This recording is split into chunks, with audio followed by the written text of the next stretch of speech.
Welcome to Eviliv3, a celebration of my favorite tabletop role-playing games. This is a sister channel to Eviliv. Subscribe if you're new to the channel because today we are continuing our actual play of Advanced Dungeons & Dragons 2nd Edition, First Quest audio CD game, Across Wildspace, with this, Part 1. Last time, on the Ghost of Harrow Hill, the heroes are trapped! The ghost of Gunter Weiss sealed them inside his tomb, and since the cleric is unwilling to give him his body, selfish, he will take it! He summons two of his servants from the dead, and the heroes battle these powerful zombies. Then, the unthinkable happens. Lordan places the silver heart into a depression on the coffin, and it makes the ghost of Gunter disappear and rise anew into his rotten zombie form from within the coffin. The battle is long and arduous as the heroes fall one after another, only to defeat Gunter in the 0 hour by Lordan the Pure, breaking his vow of weapon use to save his companions. This act of heroism was rewarded by the dropping of the magical barrier keeping them trapped. But would it be nearly a week of penance for Lordan to get back in the good graces of his god? The heroes return to Faersfeld and commit Silverleaf Half Moon to the earth in a moving funeral, where they spared no expense. With the horrors of Hollow Hill behind them, what will become of our heroes? All right, so we're missing two of our players, but that's okay. We've got their characters covered in this session, and we have a brand new player that we're going to be introducing here. But while we're just starting here, are there any questions about the characters as we all just leveled up and rolled hit points? Okay, perfect. I think I'm all right. So, Siora, you just witnessed this moving funeral. What are you going to be doing? What's your plan right now? Well, I'm assuming I can overhear conversations and find out these guys have been adventuring a bit and I just came back from this haunted house, and I'll kind of approach them and introduce myself. So, hi, I'm Siora. I see you have a fallen companion. Would you be interested in picking up another? I mean, I don't know. It's been so short a time since it happened that it seems like a big step. No, I'm just joking. No, I would be happy to have another member. Yeah, Well, I'm pretty handy with a sword. I'm pretty handy with a sword and with a longbow, so I can definitely contribute. Are you a pure combatant? Do you have any magics at your disposal? Oh, not now. I might later. I'm basically playing a ranger. Okay. I Your don't know what character is that playing means. out of being a ranger? Well, like I'm new. There's like that weird thing of like your character's talking and then you go like, I'm playing a ranger. Well, I can't say I play one on TV, so right. You'll lean over. The ears are detachable. We would welcome another elf kind, Siora. Thank you for your offer. Yeah, Siora, if you're going to join us, we're not paying you. You're going to need to find your own way. Well, but the good thing is with this group, you usually find a good amount of wealth to take home. Yes, no, we could share treasure, you know. Yes, no, I always thought that a good honest day's work was the best way to get paid, but honestly, looting dead bodies seems to be more lucrative, I'll be honest. That's right, Slinker chimes in. You can't spend it when you're dead. Right. True, no. Yes, no. I've always wondered why the great mausoleums are filled with gold. It seems quite posh. Long, says Slinker. Let me at him. Let's not talk about grave robbing. Let's have some standards here. So, do you guys have any plans for your characters? Like, what do you want to do? You know? I think after committing to his penance and getting back in his good graces, I think I would probably invest a fair bit of the money I've earned so far outside of the stuff that's been used to keep me alive in making a small, investment into the temple. Do some good works. Nice. Nice. I'm going to commission a couple more gold rings for my beard braids. Very nice. Some more bling. Yeah. Okay. It becomes more gold than beard at some point. Yeah. And all the while, everywhere I'm going, I'm just drastically exaggerating our exploits, going into how we, killed the ghost and raised the dead, and how So it was we, a horde of undead creatures. yeah. And there we were. They were clawing at we were standing on the tables. They were clawing at our ankles, stomping their feet, lopping off heads left and right. Yeah. Drastically exaggerated. Nice. Okay. Well, as you guys are just sort of talking and coming back from your various daily check-ins on how the rings are coming along from the blacksmith, or coming back from tending to some of the sick in the town on behalf of your god, everyone starts to look up in the sky, and some people are like gasping and pointing up into the sky. This dark shadow drifts over the town like a thick storm cloud. Hold on. There we go. And that's odd, because until now, the sky has been cloudless all day. Suddenly, the shadow stops moving over the town square and starts to shrink. Then you hear a voice coming out of... Dang it, hit the wrong button. Coming out of the sky. As this massive ship that looks like a mix between a huge sailing ship and a hammerhead shark starts floating down. And a ship booms out. Ahoy there! I'm Captain Blotimus. Clear your decks for a landing, swabbers. Looking up, you see a strange flying ship descending toward the town square. The gods. Good grief. So Morganth and Slinker were lounging in the local tavern, but after hearing this, they're gonna step outside. It lands on the tavern.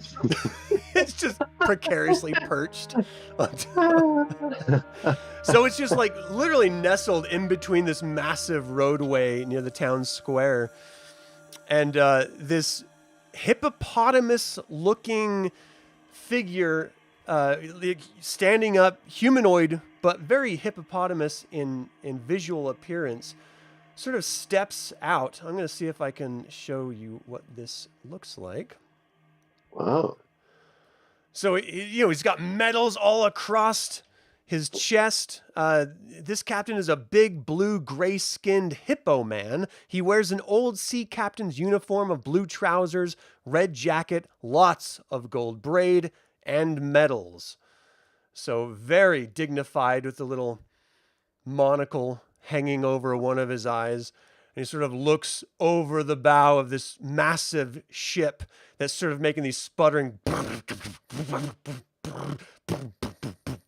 before he stops. Can you please fix that spelljammer helm? And he just sort of backfire sound, and then he's like, I beg all of your pardons. I don't suppose any of you in town would happen to know of any adventurers looking for perhaps some adventure? Well, now that you mention it. I mean, certainly always up for some new endeavor, but might I ask your name, good sir? Oh, of course. My name is Captain Blotimus, and pray tell, what be your name, sir? I am Lordan the Pure. It's Beldar, Delvar, Siora. Siora. Sorry, it's very mix up. Morganth the Mysterious and Slinker. We're kind of a group. No, really? But I don't suppose you're a group of adventurers? Very much so, Captain Blotomus. But it is wonderful to hear. You see, I was waylaid up in outer space. Are you familiar with space? See it every night. Based? I see it every night. I mean, I've heard some scholarly types the night sky. Is it a place you can go? Indeed it is, indeed, my good man. But, I might be getting ahead of myself. You see, I'm in need of some adventurers to help me reacquire my stolen crew. I was flying through open space. Stars and comets whipping by me at miraculous speeds. The light of the sun shining brightly in my eye, I had to turn away, and from that brightness of the sun, a ship, shaped oddly like a dragon, assaulted me. We fought back as best as we could, you understand, but we were half blinded by the time they stole away with most of my crew, and quite frankly, I grew rather fond of the mates, and I would like to reacquire them, so I need someone to help me not only reacquire my crew, but locate them in space. No. Might you be interested? I mean, it seems quite the endeavor. I mean, I wouldn't be against it myself. I look to the rest of you, assuming that you're all up for some crazy shit, and I turn back and I go. I mean, we can certainly do our best to. I mean, I don't know whether we're familiar with this space you speak of, but I mean, if you feel you're a good hand at it, we can probably, assist in knocking some heads, as it were. I'm more than a good hand. Have you ever heard of the Kessel Run? Well, if you had, it would be meaningful, but in any case. Well, it's going to take probably about 2 hours or so for me to get these repairs taken care of. The helm is a little banged up from the assault. In any case, if you want to get your wares together and prepare yourselves for an epic space adventure, well, then meet me back here in a few hours. All right. Yes. Right, so... I do have a question for you, Captain Blotomus. Oh, indeed. How many members of your dearly beloved crew were lost to this dragon ship? Are you asking to find if I'm incompetent, mysterious, or may I call you Morganth? Call me Morganth, please. And Okay. I'm curious to know how well you know your dearly beloved crew. Oh, well, I'm quite fond of them. They're some lovely chaps. No, there was 8 in total that were taken by the vile, monstrous... looking for the name here. Ravager? Sweet hell, I can't find the damn name. Raver is this beast of a creature. His name is Raver. He's well known up there. Down here, apparently not so much. His reputation does not precede him, but trust me in saying he is a formidable opponent. Okay. Interesting. Slinker is curious to know what sort of reward there is for us going into space. I would have thought adventurers would have think the experience would be reward enough. But if not, well, I suppose I could part with... You see him sort of jiggle a bag at his waist. How many of you are there? 1, 2, 3, 4. I carry the 2. Remainder 7.5. I suppose I could part with 100 gold pieces each. Deal. Well, very good then. Slinker. Any other questions? It is nearly tea time, and I would like to get a cup. Yeah, Captain, is there any special equipment that we should bring with us all the way up there, as you say? By all It's means, right. call me Blotomus.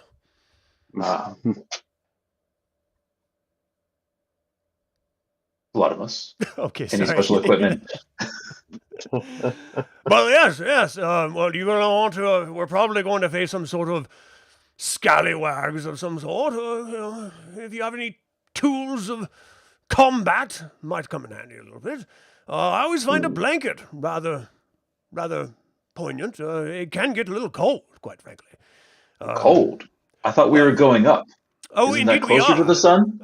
Well, one might think that the warmth of the sun would cast its rays kindly upon us, but alas, the temperature is literally 0. There is no temperature up there. It's actually quite cold. If you have any see-through clothing or light clothing, you will have a little RT. But it is bright, I'm assuming, because we are up there with It sunlight. really depends on where you are. If you happen to be in a direct line of sight of the sun, then yes, of course. But otherwise, it can get quite dark and So you think I should terrifying. wear one of our colored glass smelting masks? I'm sure because of the light rays. But if you want to stare directly into the sun, but I would. So I understand you're a dwarf. You're used to being under a mountain, I assume. No, the sun. As long as you don't stare into it, you should be okay. Very good. And how do we climb back down? Should we need to come home? Oh, there's no climbing involved, good man. You will either die in the course of this adventure, or I will give you a ride. Just as I have landed this beautiful hammer ship in this fair courtyard, I will do the same once this crewmates are recovered. Morganth, I have to say, I'm not a good swimmer, and I know that I drown easily. I think I'm even a worse faller. Should Well, I mean, it seeing as how he landed this damaged ship, I suspect we could fare well in space under Britachimus's supervision. Oh, you'll be spectacular. Delvar. There will be no problem as long as you are true adventurers, capable of holding your own. well, we did just beat a ghost, so we should be fine. Well, that is a if story. anyone's equipped for it, it's us. I look forward to hearing that tale when we set sail for the skies. Oh, sorry. One more question, Vladimus. Yes. You said you were missing some of your crew. Are you expecting us to crew your ship? Do you need a surgeon or a first mate? What type of duties are you imagining we're going to perform? Well, that's a very good question. You're going to have to swab the deck or scrape off space barnacles. That's a problem. I imagine there might have to be some light painting involved at some point. We've got some woodwork that needs to be done if anyone has to be a carpenter in some other life. But really, there's not much to it. The helm does most of the work, and, if I do say so myself, make a mean tea. So are the crew essentially your guards? Well, If they're not running the ship, what's the duty of the crew? When there's Swabbing, not painting, you said. spontaneous song and dance that breaks out, then yes, you would a guard, and you have to trim the sails and hoist the anchors and all that sort of thing. Ships. You're sort of catching me off guard. I don't know anything about ships. That's Oh no, it's all good. This is great. Raise the mizzenmast. Siora, I imagine, is this your first time seeing a ship like this too? Kind of flabbergasted we have to ride that thing. So we're all out of our element. I'm This sounds definitely great. getting more arrows. Par for the course. Let's go. Onward I'm in. to adventure. All right. So anything that you're going to collect before before the time comes to board this hammer ship, make sure it's noted on your equipment if you want extra torches or oil or holy water or I don't know what you're going to need. A 10-foot pole of some Arrows. sort. Arrows. Blanket. Yeah, we'll probably get some extra blankets, some cold weather gear, We have we'll probably get a 10-foot pole. We're meaning to get a 10-foot pole. We have a grappling hook. I definitely have some winter boots, the big fluffy boots now. Well, that's part of the winter gear. It's like a set. Mistara Yeah. Uggs. Yeah. Moccasins. Yeah. All right. And food, I suppose. Right. Water. Ain't no water up there, I'm sure. Well, ship's probably equipped, but Right. uh, You can stop by an ice comet. Yeah, I mean, if the temperature is 0, then there's probably a lot of ice. Yeah, I hope you don't plan on peeing over deck. Nah. Side of the deck. never. It's a good thing I already have gloves. Right. All right. Yeah, you just gotta do it in like a container and then just kind of chuck it over the side. You see it freeze instantly and just drift in space.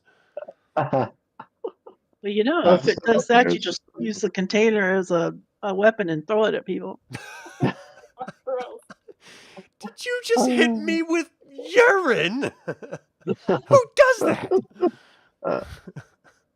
All right. So, anything else you guys need to prep for? Any equipment or anything? No, I think we're good. All right. Well, as you approach the hammer ship, you see Captain Blotimus standing there, pulling out this little device in his hand, sort of loudly tapping his foot. He's like, "But it's about time. I've been waiting nearly 3 or 4 more minutes. I didn't think you were going to be making it." He clicks something and tucks it into a pocket in his inner jacket. "Please, come aboard." And he kicks this rope ladder, just spins down and clunk, plunks down on the bottom.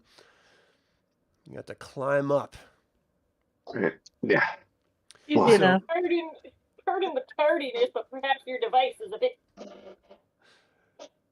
How dare you? My device is perfectly on time every time.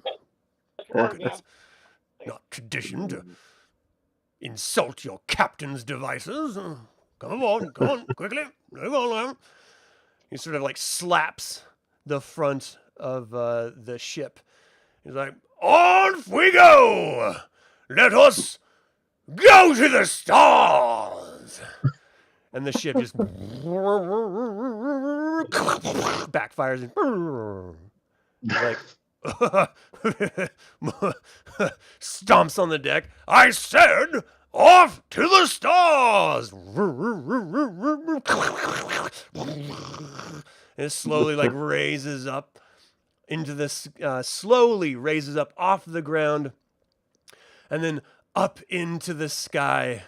And as you're getting higher and higher up in the sky, you're starting to get a little bit concerned. You've never been this high up before. You've never had to deal with seeing the sky as if you were a bird itself. It's a little bit terrifying, but maybe a little bit exhilarating at the same time.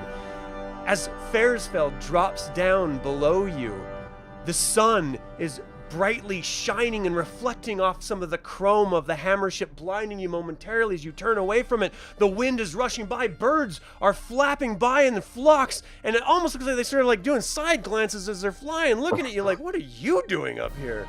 And the ship breaks through the layer of clouds that are slowly drifting by, and the sky starts to get darker and darker as you drift away from the land, and then suddenly blackness surrounds you completely.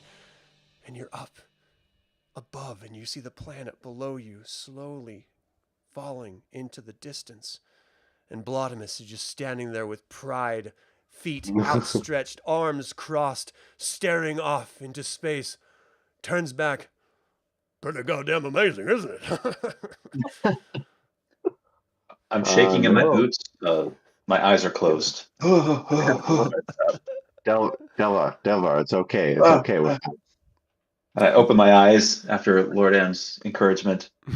Oh, it's beautiful. I know, right? It's like some kind of vast expanse of nothingness. I guess the planet is round.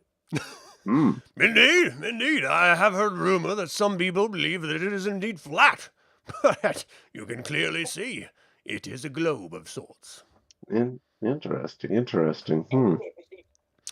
Well, while we are approaching our altitude and we begin to just get into our natural orbit around this planet, how about we retire to my cabin for a little chai tea? I'm always up for some tea. Please follow me.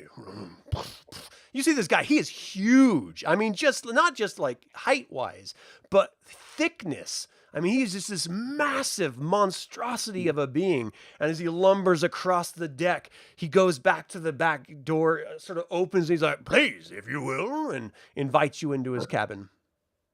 Nice place here. It's quite well finished. Well, I take pride in my hammer ship. She's got me through a lot of really difficult situations. But quite frankly, we've got a few ahead of us to go, so hoping she's going to hold together. Just kidding, she'll be fine. He taps the side like a board flats out. Yeah. It's only a model. So as you guys sort of sit down in these very plush leather chairs with cushion, I mean, just very extravagant. He comes over and does a little tea service. He's got little cucumber sandwiches. Would you like any milk with your tea? Yeah, I accept. Well, here we go. Would you like any sugar? I'll have it how you have it. I like 2 lumps personally. Here we go. It's very delicious. Yes. I smell it. Is that cardamom? Like, no, it's chai. But you're close. Oh. I should have yes-anded, but sorry. So I've heard some people drink this. It's called iced tea. They drink it cold. Not on my ship, they don't. Heresy, I say. Heresy. Tea deserves to be hot with milk and sugar, or else it is not tea at all. It's some other vile substance, perhaps in some wizard's poison. Well, no sugar in my tea, please. Thank you. All right then. I'm looking around his room here. Is there anything that looks odd, that looks different, unfamiliar, I should say? Yeah, you see there's some wild, crazy-looking feathers sticking out of a sort of what appears to be like a shoulder plate or of some sort of armor or something. You see weapons that you've just never seen before. One looks like a barrel with a handle on it and some sort of like finger trigger or something on it, like sitting up in a case on this little sort of mantle shelf on the wall. You see sort of like there's some even like a stuffed little almost monkey looking creature in a jar that's sort of encased, almost like a ship in a bottle would be, except this is like a living monkey. Well, not alive, but a taxidermied creature. Paintings of fantastical places, like this massive rock with cities all sticking out of it, floating this backdrop of glorious space with gaseous colored maelstroms in the background, and just really breathtaking sights just in this one painting hanging on the wall. He's got this very ornate desk. On it, you see some writing implements that are not just like a quill with dipping ink. I mean, it's just sort of cylindrical tubes. You don't even see an inkwell anywhere in sight. Just this like pen of sorts sitting on the table itself. You see this scrolled up space on the scrolled up like map on this massive desk of his, and he puts the tea tray service down on an end table on the corner of the room next to where you all are sitting. He's like, never let it be said that I don't run a fair ship. So I'll put it to you. Now that you know what you're here for, you know the dangers involved, don't you? Mm-hmm. Good. Well then, how about we decide where we're going first? And he unfurls this scroll on his desk, and it's this massive sort of map of, like, there's a planet here, and there's a sun reference here, and there's other planets referenced on the map. And he takes up this little pointing device, and he sort of sticks it like a little tack or something, a very fine-looking iron nail, and just sticks it on the map right next to the little planet. He's like, "This is where we are right now. This planet where I picked you up at. And that's what they call it. They call it a planet. And outside of this planet are many planetary bodies. Some people call them moons, or comets, or meteors, or asteroids. Now, there happens to be 3 of these in the area. Now, I'm not entirely sure where Raver is with his damned dragon ship. We need to discover that location. And one of these 3, or all of these 3 rocks are going to be our clues. So, as I was flying in, I noticed the very closest one. We'll call that Rock A. Probably the easiest to get to. Now, Rock B is in the quite opposite direction, and it's quite lower. Since we are now in space, we need to think in 3 dimensions, not merely 2. So, we're dealing with height and distance and space and time. Does your primitive minds understand what I'm saying? Yes, Yes, 100%. We do have water where we come from. That's also 3 dimensions. Capital! Well, in that case, this should be much like water, then. Since you've gotten up here and you started walking over to his space and sort of sat down, you've all felt a little bit heavier and slower. Everything just feels a little bit off on this ship. And as he's sort of talking and pointing, just your natural motions of movement and everything, you're just feeling a little bit sluggish, and everything's just strange. Like the atmosphere itself, there's like this weird sort of lack of an ozone flavor that you're just so the air just tastes different, almost like sterile. Everything about this just starts to feel off to you. As he's sort of pointing, and the 3rd rock is the furthest away, but I believe it will also reveal some very fine information. So, as we do not know what is on these rocks, only their general locations as I was flying in, which one do you think we should go to first? Well, I mean, it is the closest, so what do you all think? Maybe Rock A? Start with Rock A? Yeah. Yeah. Closest plant would be good. Did you say plant? Yes, you said we're going to plants called Rock A, Rock B. No. Planet. Net. Oh. Planet. I mean, could there be a plant the size of a planet? I don't see why not. Space holds many mysteries. She is a curious mistress. I got ahead of myself. Rock A for sure. Well then, off we go. You see him go over to this, what looks like it's got to be an instrument of some sort, this sort of brass tube that sort of flares out on the end. And he like, Rocky! Speaking into it. And then he sort of swings it aside. And you just hear this ting, ting, ting coming from somewhere else on the ship. And he's like, off we go then. So tell me about yourselves. Siora, you've got pointy ears. Are you of elf make? Yes, I am. Yes, I am. I've got a question about your ship, though. Is this magic that makes it run? Oh, wonderful questions. Yes. It is magic. Arcane powers of the universe, some might say. Interesting. See, we have something called a helm, and this helm requires the use of a pilot, and the pilot will empty his arcane power into the helm and direct it wherever the captain, that would be me in this situation, tells him to go. All right. Who's manning the helm at this moment? Now, don't worry yourself about that. There are things on this ship that you're welcome to, like my chat here. And there are things that are just beyond your land-based minds to understand. Are there any Oh. Like areas of the what? Sorry. Are there any areas of the ship we should not go on? Indeed. Like Anywhere safety below end? decks, just stay away from them. There's no real reason to go down there. Don't worry yourself or anything. There's no reason. Just unless you're into theater props.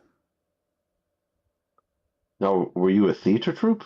No, of course not. Don't be ridiculous. But we do put on a good performance. When you're flying through space and time, you need to entertain yourself somehow. No, That's the second time you've said time. I'm sorry. What do you mean by that? Well, right now it is approximately 7:15, and in 15 minutes it will be further than that. See, time moves along at its own rate.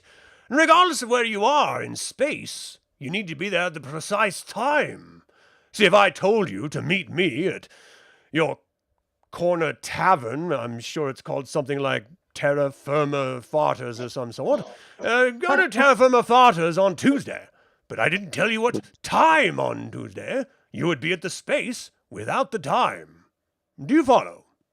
Yeah, I follow that in a sense that I, days and night and so on. I thought you were saying that we had the ability to travel not only directionally but also time. And I was going to say there was this great tavern I was once in that, had I the opportunity, I would like to travel there. Could we stop there on the way back? Alas, unfortunately, no, this is not a time travel device. I've heard rumors of these things creating paradoxes. Going back and meeting your grandfather and then murdering him, and then, of course, you would just blip out of existence. Things like that. Dangerous ideas. I'm sure there are liches in some wayward planets that might delve in such things. But that is beyond the means of this ship, sir. I do apologize if that is a letdown to you. No, this is fascinating, all of it. I'm just trying to understand it. It's quite interesting. I don't mean to come off as insulting or anything like that, but I've never encountered one such as yourself. What are your folk called? Well, they are called Gift. You see, we are... No. GIF. Oh, GIF. Oh, all right. It's close. Yes, no, we are a warrior culture. We like to hire ourselves out traditionally, and we are fearsome opponents. And quite frankly, I have quite a reputation of my own. You can pick up a few drinks for free if you mention my name at your local shitting tavern or whatever you go to. All right. Man of the stars, I see. Some would say the man of the stars. Yeah. Yes. Sorry, Lordan, I was cutting you off. I apologize. Oh no, it's all good. I was going to mention that that strange contraption to the side there. Is that some kind of crossbow? No. Well, I assume your terra firma mind would assume it's such. No, this is what we call a pistola. A pistola. You see, you have to load it. You take a little bit of bag like this. It's full of this black powder. You sort of chew it off here, and you pour it in the bottom. You take a little marble-shaped ball, and you drop it in. I like to take this little device here and jam it in there real nice. And you see there's a little flint on the back here. You pull that back until it locks into place. And when it goes forward, it ignites the black powder, which then hurls the ball at your opponent. And the problem is they break down quite frequently. They're not very reliable, and it's more of a decoration of sorts. But if you'd like to see an example, I'm sure we could figure something out. Yeah, certainly there's some use for such a thing there. Quite interesting. Now, what were you going to say, Delvar? Yeah, I was admiring the same thing. His sidearm there. It looks like a cudgel that you're holding the wrong way, and it's cloth has come unwound from the metal handle. I had no imagination that it would work like that. Fascinating. Indeed Sounds it like is. way too many steps to me. Well, it certainly isn't as efficient as drawing your bowstring, of course, but it does a great deal more damage to an opponent. Let's set up an example, shall we? Have a moment. Just one moment, please. He goes over to that device, pulls it back around. Watermelon! Slides it back. Let's go to the deck. You with your bow, Siora, and me with my pistola. So he sort of marches off. In your mind, it's almost as if you're hearing like a military marching song as he's moving off to the main decks. You guys get out there, and there's a watermelon just sitting on the deck already. He's like, I don't suppose one of you would like to hold it up for us, would you? All right, I go and hold up the watermelon. Maybe a little higher. A little bit higher. Okay, Yeah. so that's fine. Siora, you're a good shot, aren't you? You want? Are you a You good want me to shot, go first? Siora? Yes. Okay, well, An excellent shot. prove it. Let's see the damage you do to this watermelon. All right. Pull out the bow. Lordan's just like, huh?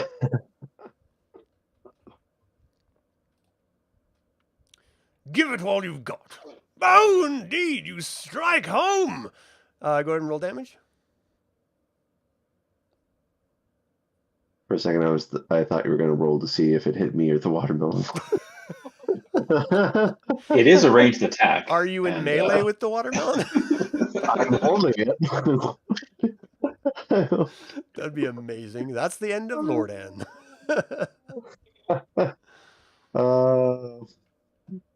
Oh, that's it. That was Siora using your dagger. Roll with your bow. Oh, I clicked the wrong one. Okay, let me roll and with the then roll bow. damage. Oh, nice. There we go. Okay, and then roll damage on that. 5 Here we go. damage. 5 So it damage. flies to the watermelon and it sort of like busts open and watermelon juice spills down on Lordan's head. You're just gonna be sticky for like an hour and a half. It's all right. He's like, look, well done. Hold on a second. Marches off back to his watermelon. Marches back out. Wait. We wait to see where the watermelon appears from. You see a little hatch flop open, and a watermelon comes rolling out, and the hatch flops back closed. Before the hatch closes, can we like peek to see if there's anything in the hatch? Yeah. Or is it just like, As the watermelon rolls away, you're like sort of peeking over. Curiosity is getting you. You see these hands move down, and this very sort of like sickly looking man. Doesn't look like he gets out much. Wild hair, sort of like everywhere. Just sort of looks up and quickly and shuts the hatch as you peer over. He's like, "Don't worry about Joffrey. He's fine." Okay, pick that up, Lordan. Let's get this thing going. I'm going to show you, Siora, how this thing truly works. watch him shoot me? Please let this be spectacular.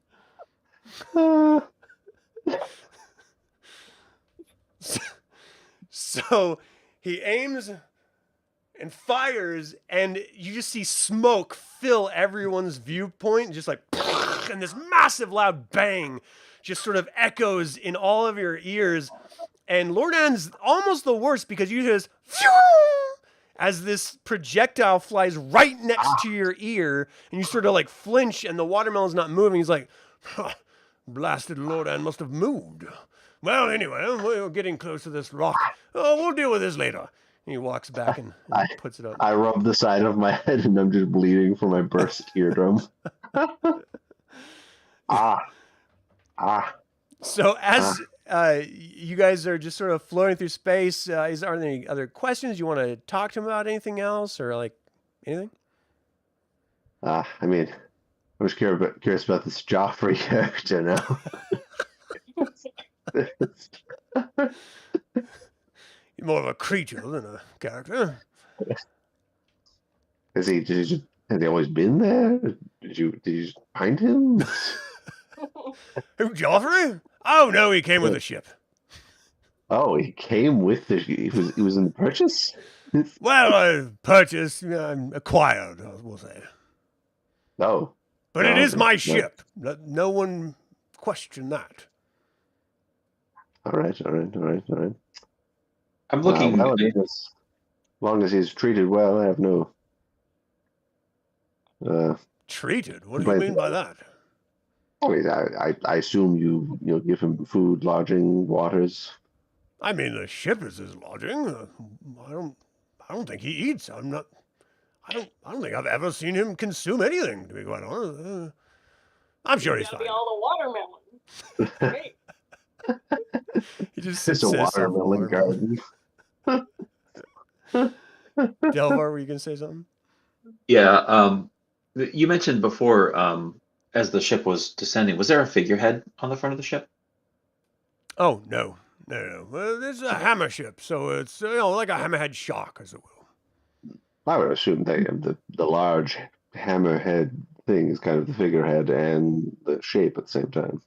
Yeah, and I guess I'm gesturing towards that as I'm eating a piece of watermelon. I got in my hand watermelon, and I say, "What's the purpose of this? It doesn't seem like it would cut through the air as effectively as a pointed ship."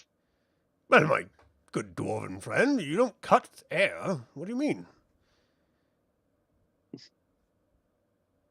Well, my blade being sharp is easier to slice than a hammer or net, for that matter.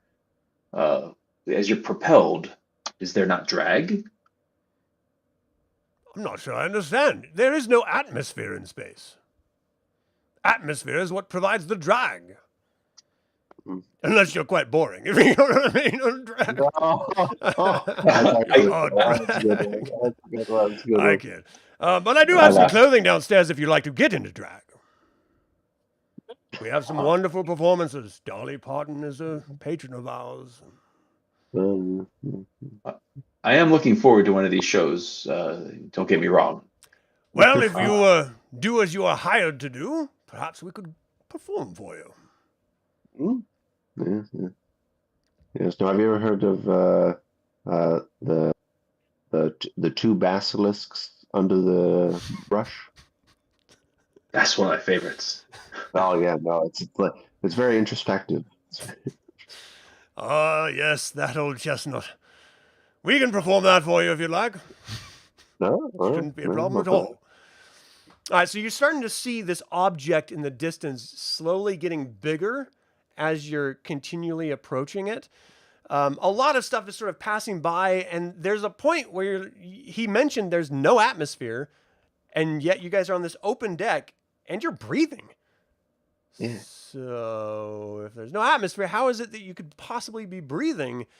None of this really makes any logical sense from a planetary perspective, and yet you are breathing. You're not choking to death in the vacuum of space. So there must be some arcane forces at work here. Magic nonsense. Magical mumbo jumbo. Okay. So you're slowly approaching this massive rock that just looks like it's not even moving at all. And as you guys are just slowly approaching it, he looks off.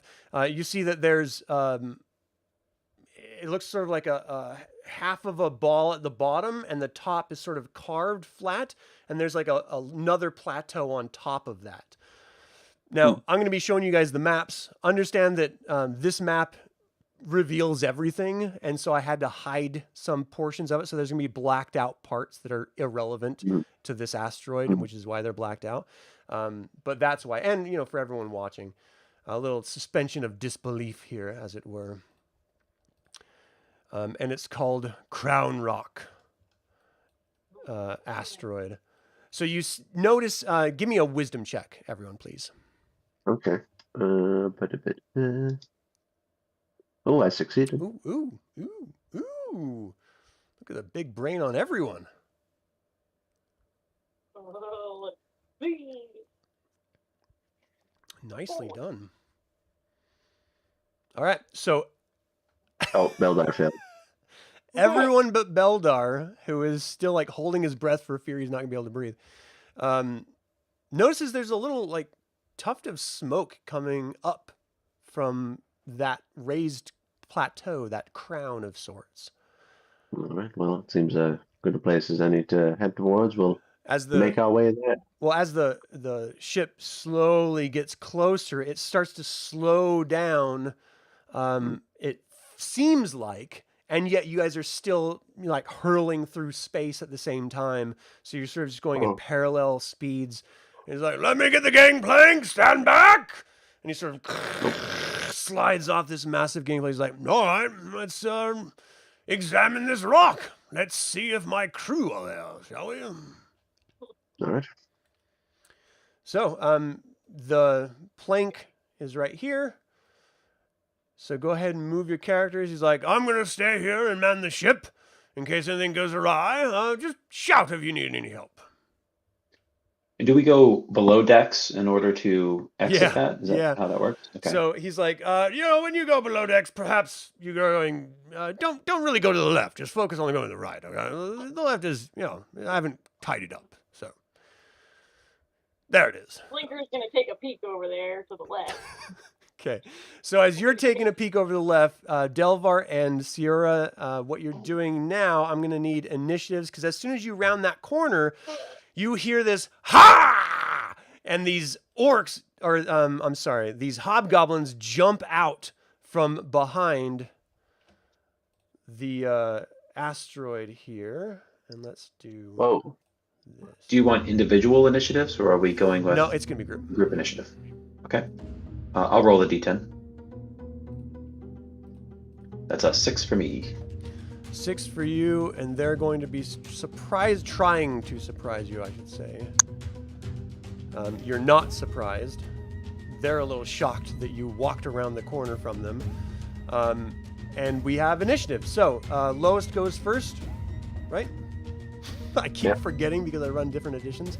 All right, so as soon as you round the corner, they're like, "Rah! Go, run! And you see them just charge. One thing you did notice, as soon as you started walking out onto this rock, all your speeds are halved. It's very, very difficult to move. You're bouncing a little bit almost. The disparity that you were feeling on the ship is almost equal and opposite of what you're experiencing out here. Instead of an increased gravitational drain, you're actually feeling lighter out here as you're sort of like walking and bouncing a little bit unsure yourself, but the gravity does pick you up and put you back down. And they just start going. Let me check and see what their movement is real quick. So in case you guys don't remember what hobgoblins look like, that is what hobgoblins look like. I don't know if you can see it or not. Any case, let's see. Monsters, hobos, and okay, so their movement is 9, so it's basically 4, so 10, 20, 30, and he's like literally running up. Actually, it would only be 20 because he's trying not to provoke you guys to attack them. So 10, 20, 10, 20, 10, 20. And they're just running around. This one's 10, 20 running around this side. Actually, this one will go his same direction too. All right, and you see them just charging past you, like completely ignoring you as if they're trying to get to the ship. So it's up to you guys now. Let's just see what the order is. Delvar, you're up first. Oh boy. Do I know if they are like violently intent on hurting people, or are they just running? It looks like they're racing past you. Yeah, I'll turn back to our crew, I suppose, and yell, "Captain, what do you want us to do?" And I'll kind of reach out and grab whoever is closest to me and try and hold them back if they're trying to run past. All right, give me an attack roll. Okie dokie. So, do you want to D20, and we'll subtract that from your THAC0. Oh wow! That's not one. Nice. You just grab him, you sort of like pull him, and he sort of yanks backwards. His feet float up a little bit before they land back on the ground. You got him. Okay, I'm going to try and hold him in place. All right. Let go of me, you son of a dwarf whore! Beldar, you're up. Beldar the Brave. All right. I mean, they are running towards the ship. We're on the ship. They probably want to take the ship. Beldar, yeah, that quick calculation is going to run up and attack.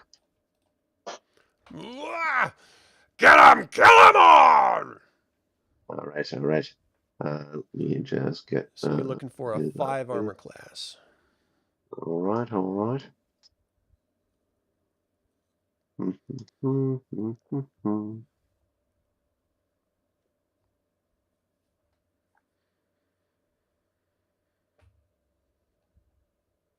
All right.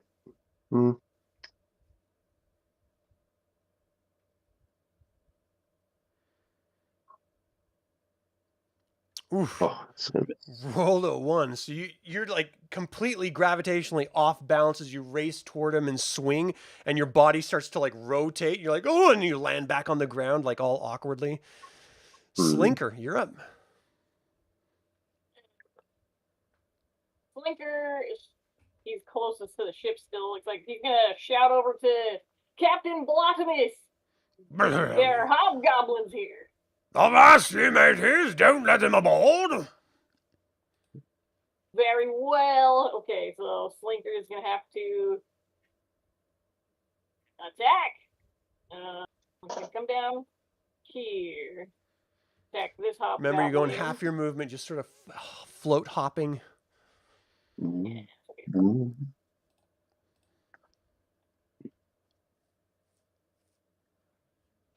Miserable human, you don't need the ship. We need the ship. Get out of here, hobgoblin. Oh, no, we just showed up. Oh, barely missed him. So as you move into slice, again, just like Beldar, your equilibrium is completely off with the gravity and you swing a little bit wide. Morganth, the Mysterious, you're up. Okay, Morganth.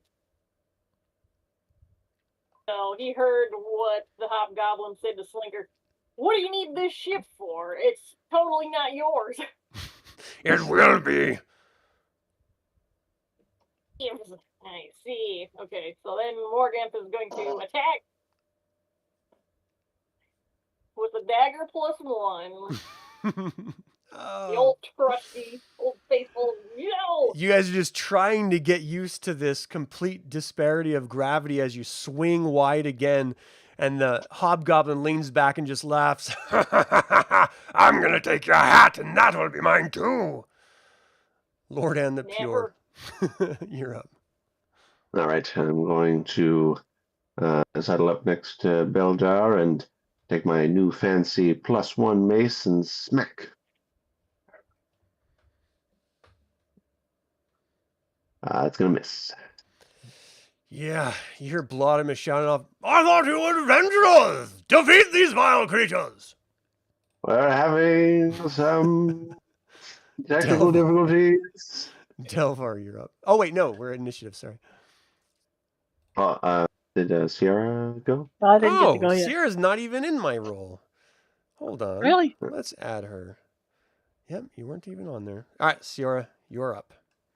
All right, we're gonna like skip hop over here to this one and slash at him with the bastard sword. Now remember, you have 2 attacks. If you're going to dual wield.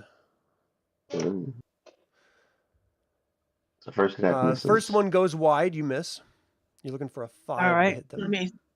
let me try again then with the second So one. you're using your, what's the second weapon? So you can't attack with the same weapon twice. Oh. You have to use your off weapon. Well, let me use the dagger then. Oof, yeah, and that goes wide too. You're just swiping and swinging, and nothing seems to be connecting. All right, let's get initiative. I already rolled the 1 beforehand. And it's hard to fight in this area. Oof, natural 10. Look at that. That's a 10 for us.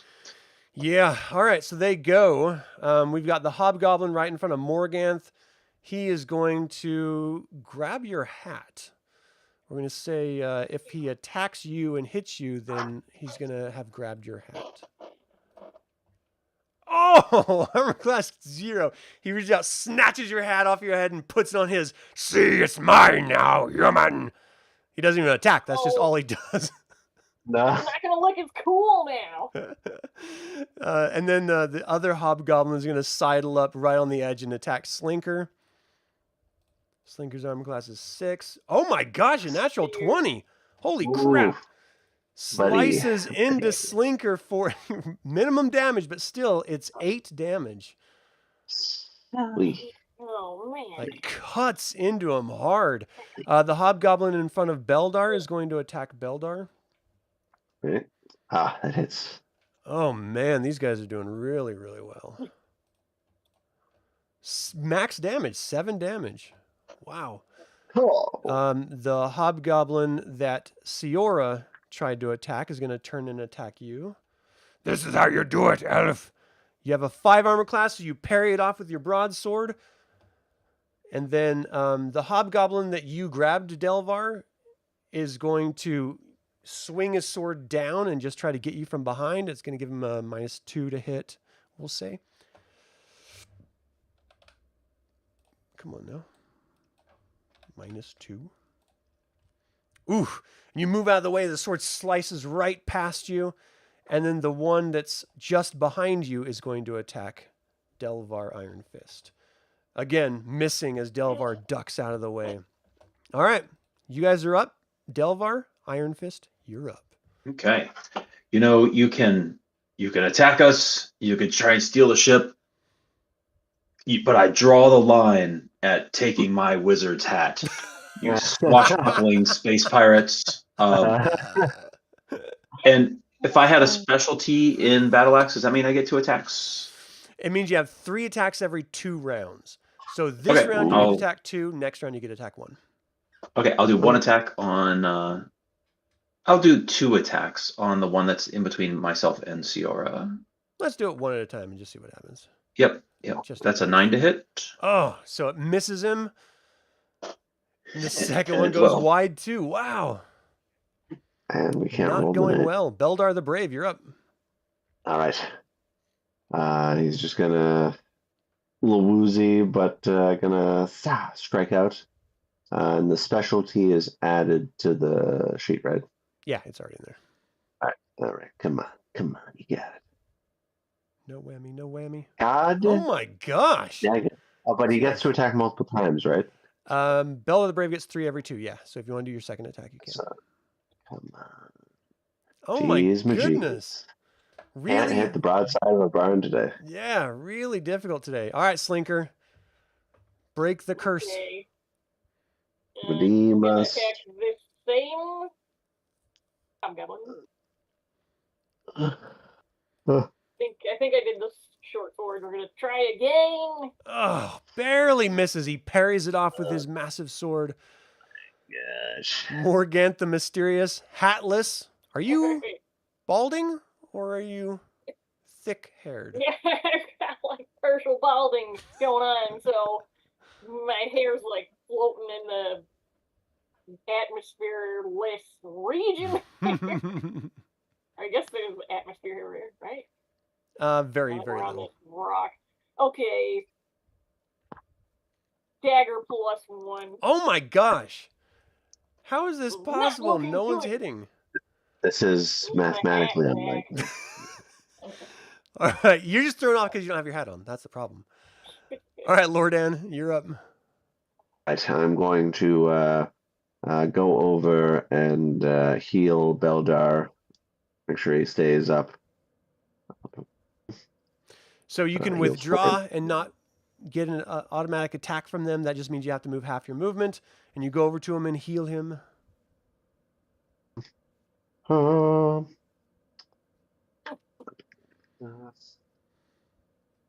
Yeah, I feel like there's a second delay more than usual. I'm getting outside of the godly Wi-Fi range.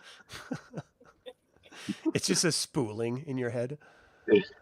Siora, you're up. All right, we're gonna swing that same one with the bastard sword. All right, you can do it. You can do it. Oh, nice! You hack into him with your bastard sword. Give us some damage. Wow! Fine. You slice him across his chest, blood splats out, floats for a minute, and then splats down onto the ground. He drops down on his knees and falls down to his back dead. Oh, whoa! What? Now that was one attack. You have two because you're two-handed. I mean, Well, two-weapon. This other one facing Delvar, I'll do the dagger on him. Okay. You hit. Damage? This is the heroes I know. Yes. I do not have the dagger under damage. You can just add it real quick.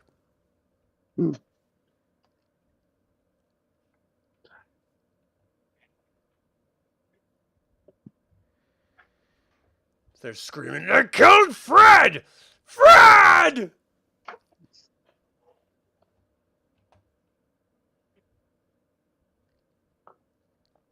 Okay, there we go. All right, damage. 2 blades. You stab into his leg. Ah! All right, that's it. Let's do initiative. Right. Oh my gosh. Okay, this is ridiculous. Rolling really well. Yeah. All right, so the hobgoblin facing off against Beldar is going to turn over to Lordan. Actually, Lordan, you moved, right, in order to touch Slinker. Yeah. So he's going to continue. I healed Beldar, not Slinker. Oh, I'm sorry. I got it mixed up. All right, so Lordan is going to be attacked. All right, my AC, You duck back, bring your shield up, and it clang, hits your shield and slides off. The hobgoblin that was trying to hit Delvar now turns over to Siora and attacks.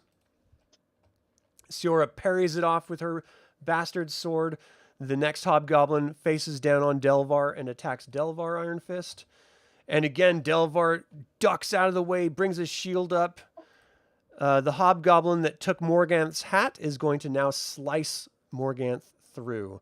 And Morganth moves out of the way, misses him entirely. And the next hobgoblin is going to step forward to Slinker and try to gut him. Slinker learned from the first time, got out of the way, parried it off with his short sword, and now it's your guys' turn. So, Delvar Ironfist, what do you do? All right. The one that Siora stabbed, I am going to swing my battle axe against. Ooh, you hit! It's a better one. Distracted by the knife blade stab.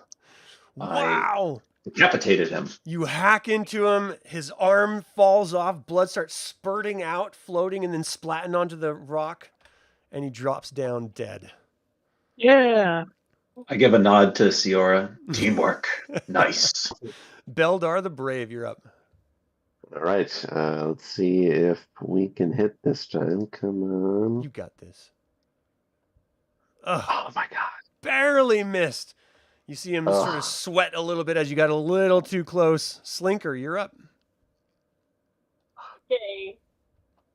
I'm attacking with the short sword again, the same hobgoblin. You hit him. You slice the short sword into his body. How much damage? Yeah, can Slinker attack twice? Damage? No, he can't, unfortunately. Only fighters get that. So you actually slide it right into his gut, and you sort of yank it out as you're sort of pulling upward, and just blood starts oozing out, and then something sort of like a hematoma of intestine just pops out of the hole, and he drops down grabbing it. Ah! And you see the other two the other three hobgoblins just terrified. Morganth, you're up. This is your chance to flee now. We give up! We give up! Are they dropping their weapons? It's not their turn yet, but yeah, they're claiming they want to give up. To flee. Tell me this: are there crewmates here on this planet? No, we're stuck here. That's why we wanted your ship. Well, not very nice of you to attack us and steal people's hats, you know. You attacked us first! We were defending ourselves! We were just trying to take your ship! Not attack Yeah, I you! don't remember that. I mean, that's Yeah. the moral justifications here are very slim. I'm gonna grab my hat from this hobgoblin. Okay. There's a smell to it. Okay, I'm not gonna attack him. All right, Lordan the Pure, you're up. All right. I give them a stern look, and I go, "Drop your weapons, and we might consider leaving you with your lives." You see their shoulders sort of slump. And it's not his turn yet, but... Siora. Well, seeing that these guys are having a conversation, I think I'm gonna call out to the captain and go, "Captain, do you have a brig we could lock these creatures up in?" Of course I do. I wouldn't be a self-respecting captain of a hammer ship if I didn't. Indeed, what's the purpose of all this fighting? What is going on down there? They were trying to take the ship. Boy, not on my watch, they will not. Well done, routing them. Yes, bring them aboard. Drop your weapons. Let's do this civilized like. Do you like tea and watermelon? So they completely drop their weapons and give up, and you can just see that they're sad and frustrated that their companions died, but they're kind of excited to get off the rock. They literally were stranded here. Yeah, well, they shouldn't have ran towards the ship. They should have asked for help. What's the quality of their weaponry? Not great. Not very sharp, kind of rusted in spots. Pretty mundane looking. As we collect those and disarm them, I'm going to kind of take the armful and look beyond the asteroid that we're on and kind of let those go out into whatever space and see what happens. What happens? All right. So as you sort of throw them, they start to dip down until they pass the barrier of the asteroid itself. And then they just start moving in the same motion of speed that you threw them in until they bounce. Like some of them bounce onto the hull of the ship and then sort of come back as they're sort of like floating down and hit the side of the asteroid and then bounce off the other way lightly. But the motion is slower and slower each time it hits something, and then just sort of drifts off into space. Chanting for sure. Very Looking different. around this stone, this rock. Well, did the couple that we killed have any items of wealth or anything on them? Like value of anything? No, it looks like they were stranded here. I mean, they're wearing chainmail, which looks like it could, of course, now after you killed those guys, that chainmail is sort of cut up and stuff. They don't have any valuables on them. Their weapons are pretty rusty. I mean, it looks like they were in a really bad spot. Like, however they ended up here, they're just not in a good space. And there's nothing else on this stone, on this asteroid if we looked around. As you Or look should we look around, around? give me a wisdom check.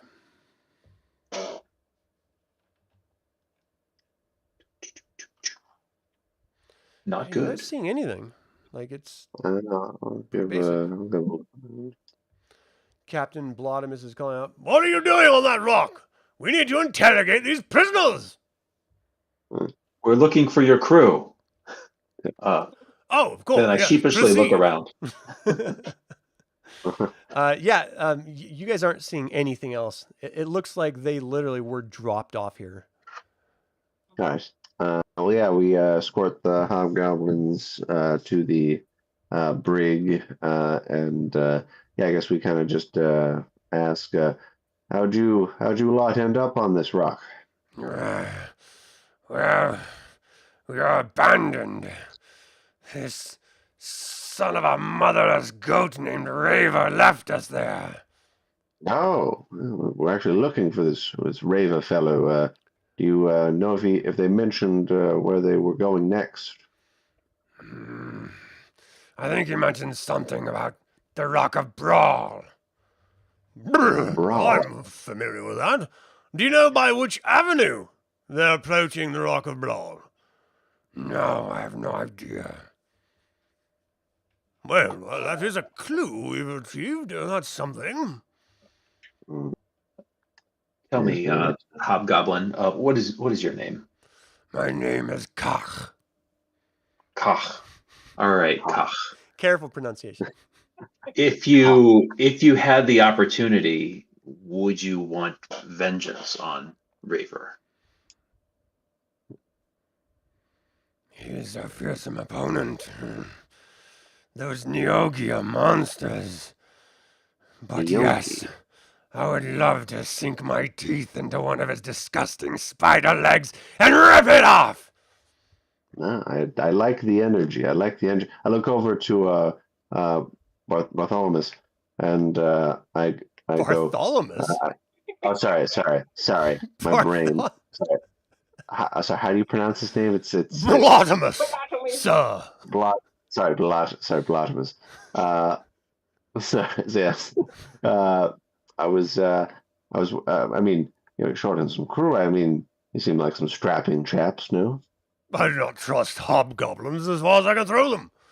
But they did give us information, so we will not leave them stranded. Okay, you're right. so Raver apparently is a spider. No. It's more of a hairy eel with spider legs. They are Neogi. Have you not seen them before? No, they're not. Well, let me show you a little drawing I made of them. They're really quite monstrous and disgusting. Oops, that's not it. Dang it, where is it? Alphabetical. This is a Neogi. Rather vile-looking creatures, like a spider and an eel mixed. Blech. I still do not see it, but I can imagine it. Oh, there it is. There it is. Oh, goodness. Eesh. Oh, dear. That is Creature only a unpleasant. mother could love. Ooh. I mean, do they have mothers? Do they just like spawn? I imagine they're hatched like spiders, but I quite frankly do not know for certain. Interesting. Well, I mean, are there any particular things we should be wary of when fighting such a beast? Well, I would say kill it. All right. I mean, that's usually. Are they poisonous? No, they are known to carry some toxin of some sort, yes. Any magical abilities or anything? Some of them are quite adept at spellcasting. Perchance not as adept as Mr. Mysterious here, but I imagine you could... I am level 3 now. It just has like a little pin on your wizard robes. Wizard of the Third Order, I see. All right, so you've cleared off this rock. There's clearly nothing else, but you did learn that the Raver is going to the Rock of Brawl. You just need to figure out by what approach, because that could be, if he gets there before you guys can get to him, he might be able to get away. And you guys need to make sure that because that's going to be outside of this crystal sphere. So you need to stop him before he can get out of this crystal sphere, because then who knows if you'll ever be able to who knows catch where up. you could go. Scuttling around the spider legs. But I mean, there's 3 other asteroids here, right? There's 2 other asteroids, yeah. Oh, 2, yeah, well, include this one. Let's go to the one kind of here then. Oh, asteroid number 2, you say, looking at them. Yeah. That looks like number 2. He's like, it'll take us a few hours, so get comfortable. I don't suppose any of you know any songs of any sort, do you? I do know as the light hits the maiden's eye. No, well, please go on. All right, I go into a it's like that the scene in Lord of the Rings where it's like the Elvish singing, but the actual language of the song is incredibly dirty. All right, give me a charisma check. Let's see how well you perform this. Body Uh, singing. Quite well. This is not your first rodeo. He's clapping his hands, stamping a foot, and just enjoying it. He's like, well done. Very, very well done. That was capital. Well done. He's like, does anyone else, perhaps a dance or a jig or a riddle of sorts? No. No. Nothing. No. I'm Morganth not has playing. a riddle. Oh, well, please go on. So, imagine a really awesome riddle that's challenging and mysterious. What's in my pocket? Give me an intelligence check. Let's see how Alright. great this I riddle wish is. I could come up with something. Nice. Yeah. Everyone's just sort of like, oh, that's a doozy. Like, is it like? I mean, a rock is like it has mass and weight, but you're saying it hits two things at once. I don't know. Maybe more. It's crazy. Is it duplicating rock? It's the magic duplicating rock. You could say that.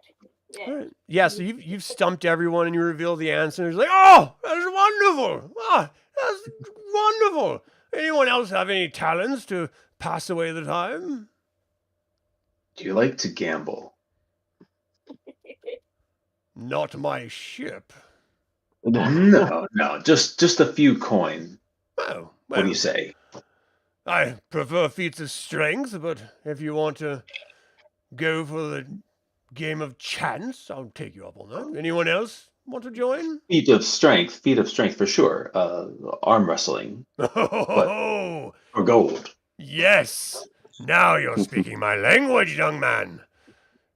He like rips his shirt off, flexes. He's got 2 nipple piercings, tattooed chest of a hippopotamus head. Let's do this. Ah! Yeah, I like this. I'll go one of my beard rings for one of your nipple rings. I get to take it off. Deal. Come, lad. Come at me. All right, so Awesome. let's do initiative. Let's see who dives in first. Goodness. Did I? Looks like I rolled a 6 first. I may have double clicked. Oh, I see. Okay. All right, so go. Let's see what you got. Strength check. No, let's do a attack roll. Oh, even better. So, D20 or something, because you're not using weapons. Or something. 11 for me. At least I hope you're not using a weapon. Oh, you rolled an 11. I'm sorry. Yeah, it's 11. Totally not paying attention. All right, so his armor class is 6. 11 puts you at a 9. Is that right? Yeah, but then do I adjust my THAC0? Because I think my THAC0 is 18. Your THAC was 18? Okay, so that's going to be 7. Or 19. It's 19. 19, so that's 7, right? That's an 8. That's an 8. Okay, so you go to grapple him. He sort of moves out of the way and slaps you on the back, and he's going to come in to reach around your body. What's your armor class? 2. 2. So he goes to grapple you, and you sort of slip underneath. He's like, oh, wily little beast, come at me. Let's get initiative. It's really just going to be whoever grabs him first. We're just going to do it that way. Right. Okay, so let's see. Did I roll a D10? A 6. You got an 8. So he comes at you again. I've got you this time. So close. He gets a hand on your shoulder and you rip it back, all the hair on your back. He's like, "Wah! Ah, you can shave that, Yeah. One. His skin is very slippery. Yeah. You gotta grab him. The One. hippo sweat is just like thick oil. Just not very good. Let's do initiative again. 10. You got an 8. He comes in to grab you. Oh! Splays down on his stomach on the table, on the deck. You come up behind. 14. That's going. Normally that'd be 6. That's set 5. That's well within range of what you need. You grab onto him. You flip him over, and he taps out. Whoa! You did it! Congratulations! Could you get your hairy body off me, please? Like, wiping his sweat off of me. Nothing like wrestling between two half-naked men that really works up an appetite. Morganth, what do you say? Now after that great display you two had. No, good. do you want to give it a go? Do you want to have at me? I think you might crush me, Blasphemous. Well, So, no thanks. He takes it as a compliment. probably would, yes.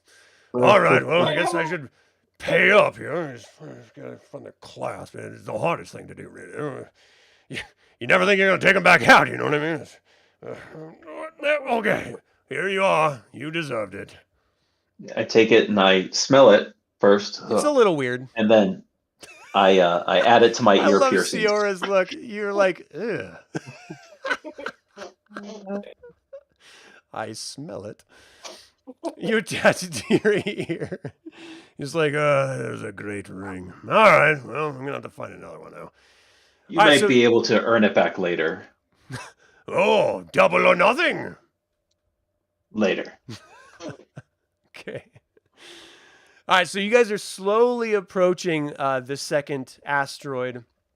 And as you're getting closer and closer, after sailing through the blackness for so long, a bright star appears suddenly and appears out of nowhere just off the port bow. At the same time, space is filled with the sound of off-key singing and the clattering of pots and pans. As you start to slowly get closer, you actually see a sign in a hole in the side of the asteroid. The sign says Three Sisters Way Station. This is a tavern floating in the middle of space. Huh. Blottomus gets the hammer ship to sidle up next to it, pulls the plank out and sets it in place. Like, well, I should have known this was the place. I'm not really welcome here, but if you are interested in going in and seeing what information you can gather, I doubt my crew would be here, but certainly some information could be found. All right. So there's not really anything on the map for this, to be quite honest. You walk into this area and you see this really well-lit room furnished with a few old tables and benches. A big stack of very large barrels line the back wall. 4 mean-looking space sailors sit at tables throughout the tavern. And you see this amply built, mid-age-ish, humanoid-ish waitress come up. Oh, how you go? How you doing? Come on in here, sons. Come on. You take a seat wherever you find one. Can I get you something to eat or something to drink, maybe? Certainly. What do you have to offer? Oh, I've got some great ale. All right. Okay. All right. It's first time around these parts. Did you I'm sorry. After perhaps we got. Do you remember running into a Rathar character, a Nyogi fellow? Well, I don't know, son. Are you going to eat something, or are you just going to stand there flapping your gums, huh? Yes, no, of course, we'll order some food and some ale, yes. Very good. And for the rest of you? Do you have any elven wine? Well, it's your lucky day, sweetheart. I do have some little bit of Evil wine in the back, yes. I'd love some. Thank you. Wonderful. And for you, gentlemen? For me, ale and whatever you have on the menu. We've got some beholder steaks in the back. They're fabulous. Yes, yeah, I'll take that. Well done, I assume. No. You always want a little bit of, like, gumminess with the steak. It's really a big eyeball, if you're not familiar. It's the texture that brings people back. You'll see in a minute. Anyone else? It's, So, okay, let's take some tea and we'll take a table together. Tea. All right, sweetheart, have a seat. I'll get you tea. Walks into the back. So as you guys are sitting there, you see that there's one table with these two people that are just sort of minding their own business, just sort of conferring and muttering under their breath, drinking. You see there's a guy just sort of like leaned completely over his table, just sort of muttering to himself. And you see that there's an elf sitting in the corner, looking very fancy and clean and well-dressed, enjoying a sip of wine. And as you guys' eyes sort of pass over him, he sort of just nods a little bit and sips his wine again. It's a little bit of time before she comes back out. She eventually comes out with a bunch of plates. All right, here you go. Here's your drinks, your wine, your tea. That's going to be 7 silver for all the meat and 5 silver for all the drinks, and the tea's on the house. We just use the beholder's tears.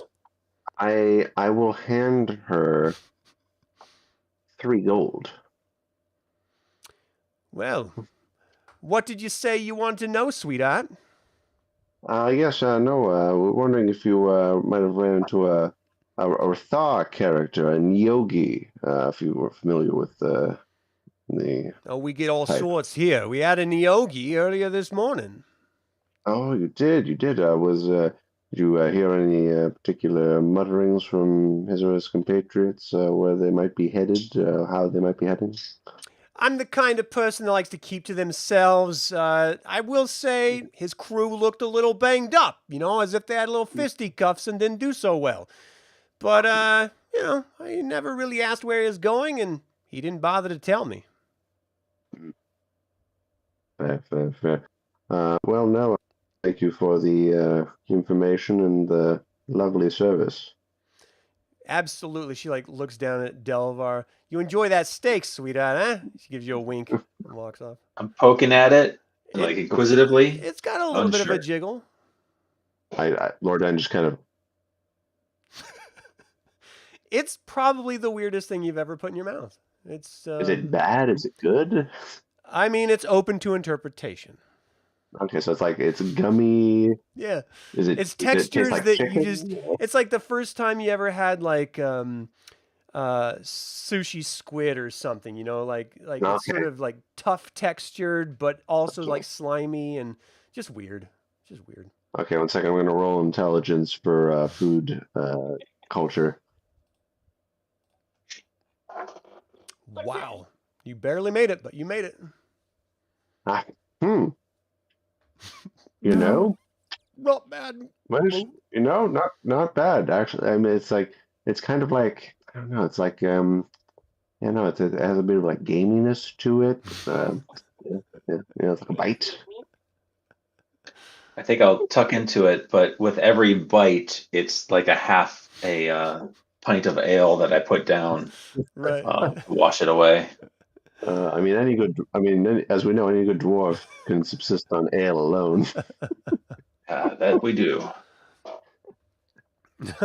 As you finish your ale, she comes over. We just had some fellas come over from Kryn Space, and I got some dwarven spirits in the back if you want to give that a try. Wait, space. Kryn, what, I mean, surely that's such another place, and there are other Yes, planets? there's other worlds out there. Ah, well.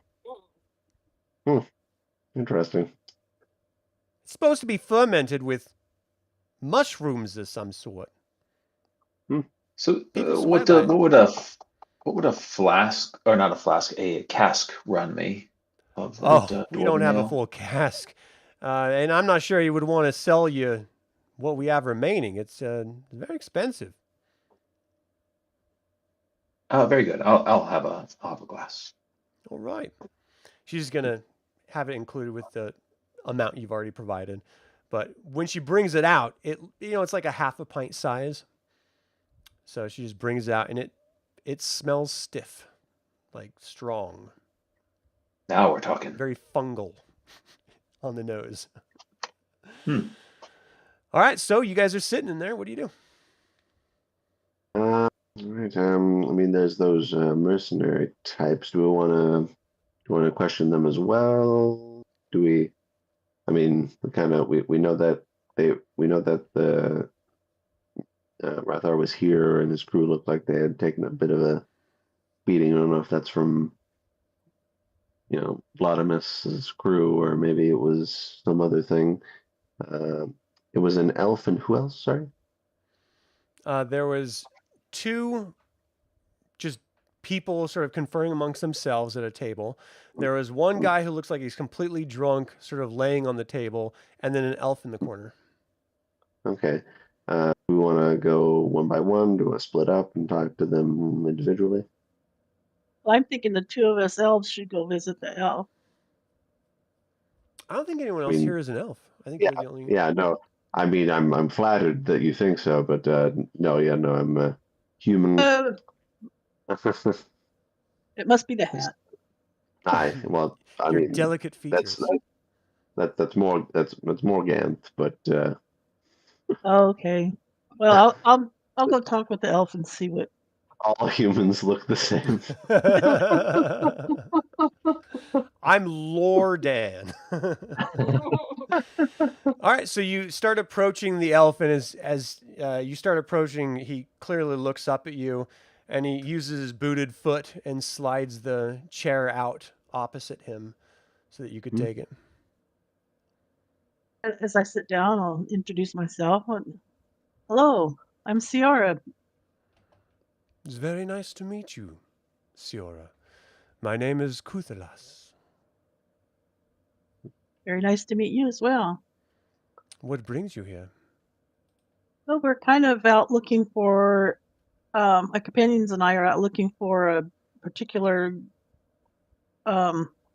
Reaver, I think is his name. It's Raver. Yeah, Raver. Really? And So have you- who is this Raver you're searching for? Well, apparently he's kidnapped some people and we were wanting to rescue them. You? You and who? Oh, my companion's over there. I see. And how did you get to this establishment, Siora? Well, doesn't everyone travel by ship?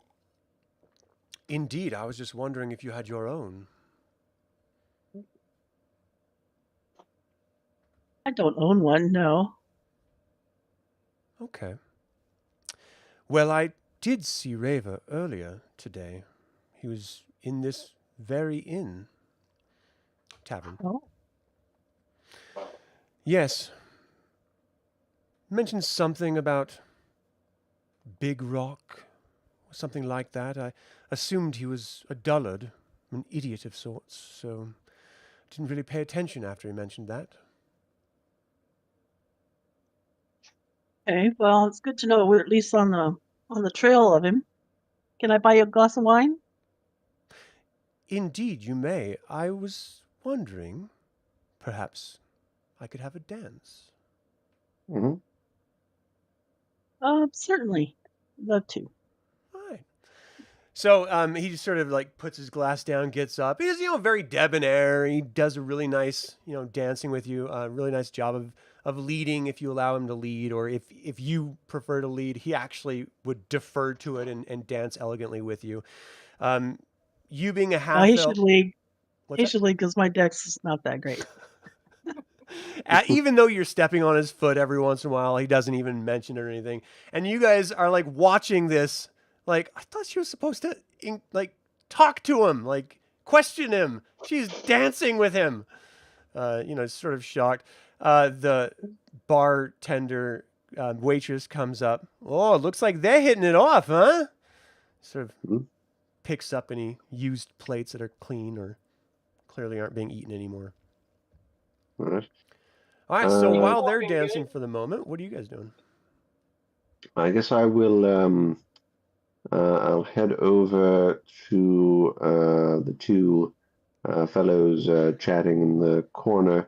Delvar, you want to come and chat them up with me? Yeah, you got it. All right. All right. Come on. Did you come say on, no, Beldar. you've got it, or yeah, you've got it?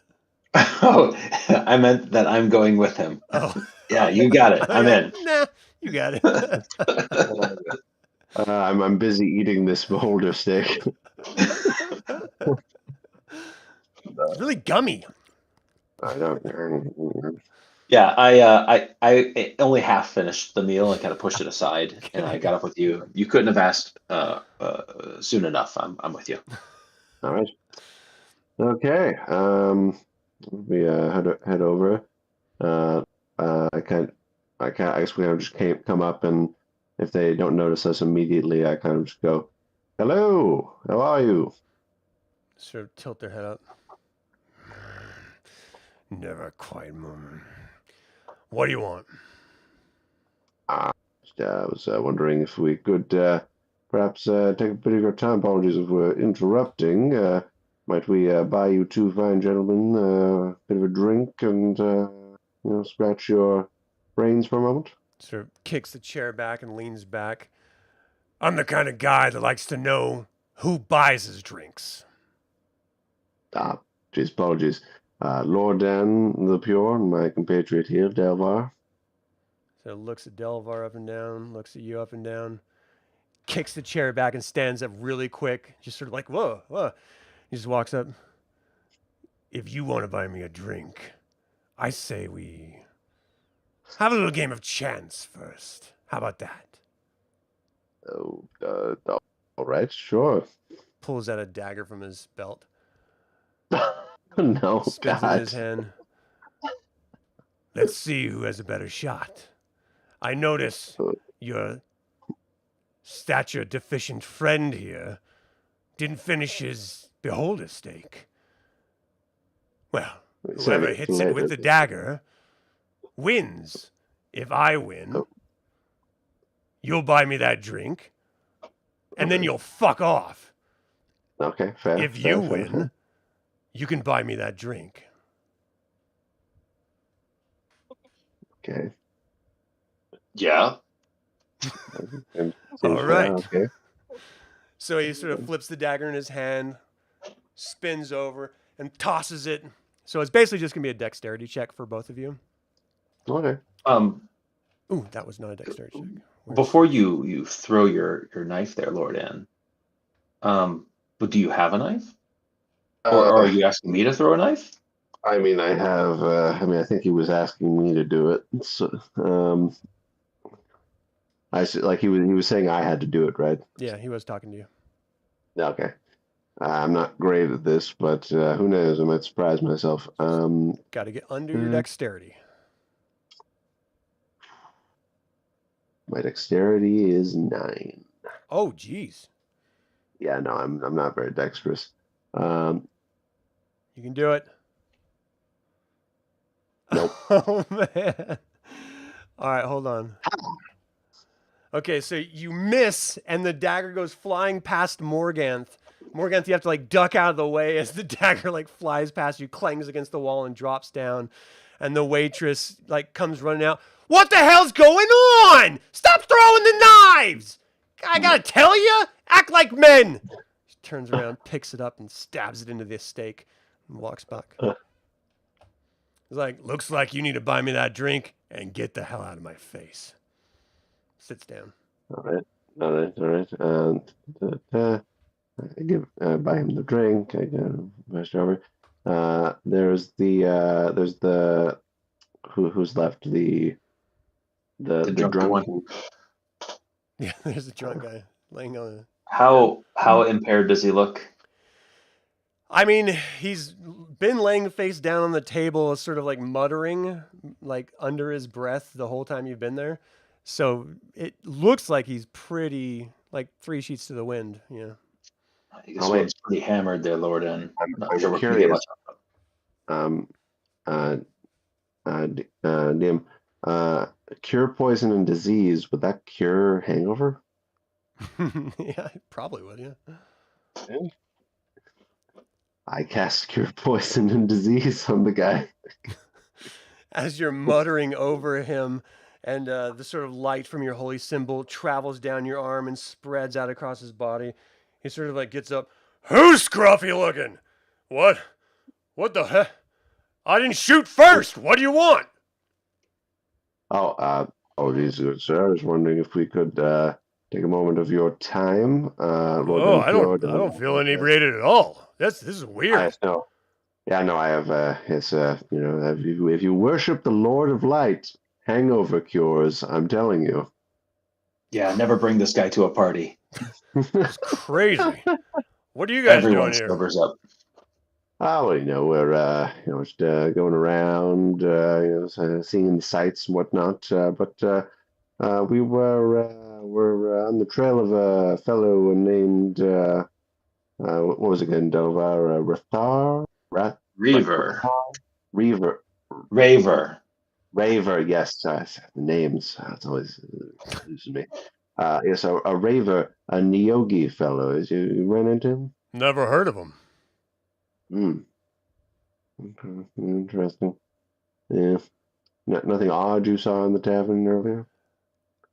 The last thing I remember, I was sitting across from this green alien fellow who tried to kill me. I blasted him with my dagger, with my hand crossbow, and sort of got drunk. That's really all I remember. We met on But Solo. he shot first. It wasn't me. Oh. Interesting.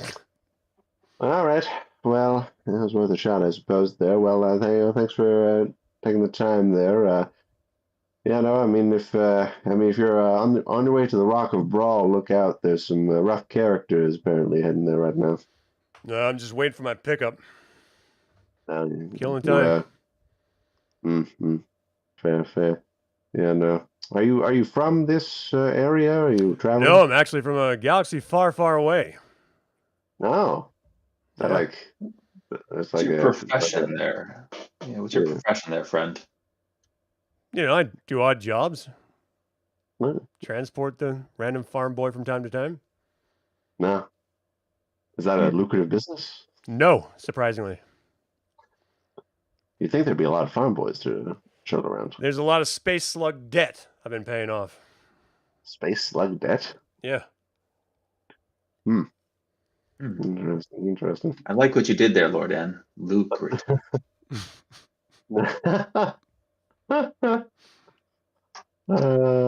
All right. Well, fair. What was your name? Sorry. Solo. You can call me Solo. Oh, all right. Well, perhaps we'll meet again. All right. Very well, Solo. See ya. Okay. So, Morganth and Slinker and Beldar, while they're doing this, what are you guys doing?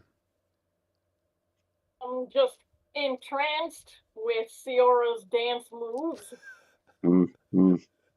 Two elves cruising about the dance floor is very bewitching in this tavern. Right. Beldar's just like this, and he's just like contemplating the full ramifications of learning that we exist in a multiverse. Yeah, once you hit space, it gets weird. All right. Yeah.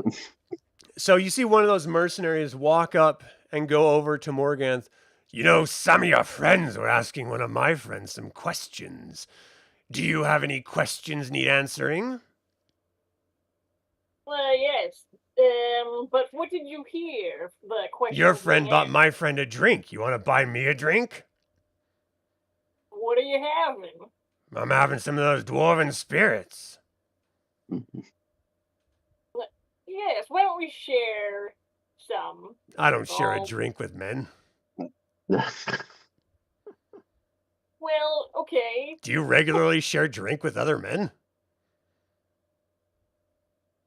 Same. There's nothing weird about it. Like from the same glass?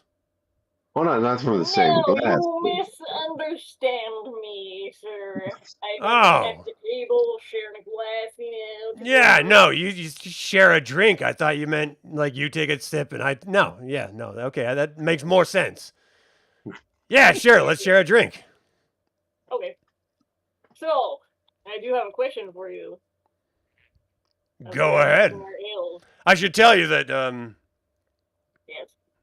gonna have to arm wrestle me for the answer. You see my feeble form, but okay, if you challenge me, Did you just call me feeble? Oh no. my feeble form. Oh. He is First he you is want to share a wizard. drink with me, now you're calling me feeble. I don't understand what's happening. All right, No, he like rolls up his sleeve and plants his elbow. Let's go. all right then. So it's just a strength Come on. check. Come on, muscle wizard. Muscle wizard. My strength is an 8. So he Come made on. his. He slams your hand down. Oh, thanks for the drink. Ah, good luck next time. For nothing, chump. Alright.